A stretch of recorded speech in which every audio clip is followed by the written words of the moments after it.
ಮಂಗಳೂರಿನ central market ಪ್ರದೇಶದಲ್ಲಿ auto rickshaw ಚಾಲಕನ ಅಸಭ್ಯ ವರ್ತನೆಯಿಂದ ಕಾಸರಗೋಡಿನ ಪತ್ರಕರ್ತರೊಬ್ಬರು ಮಂಗಳವಾರ ಸಂಜೆ ಆತಂಕಕ್ಕೆ ಗುರಿಯಾಗಿದ್ದಾರೆ.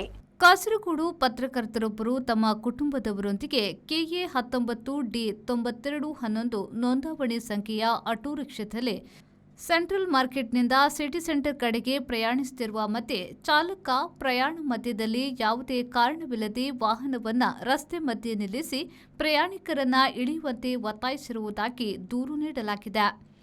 ಪ್ರಯಾಣಿಕರು ಆಕಸ್ಮಿಕವಾಗಿ ಇಳಿಯಲು ನಿರಾಕರಿಸಿದಾಗ ಚಾಲಕನು ಅವಾಚ್ಯ ಶಬ್ದಗಳಿಂದ ನಿಂದನೆ ಮಾಡಿದ್ದು, ಜಾಸ್ತಿ ಮಾತನಾಡಿದ್ರೆ ಕೊಲ್ಲುತ್ತೇನೆ ಎಂಬಂತೆ ಪತ್ರಕರ್ತರಿಗೆ ಗಂಭೀರ ಬೆದರಿಕೆ ಹಾಕಿರುತ್ತಾನೆ.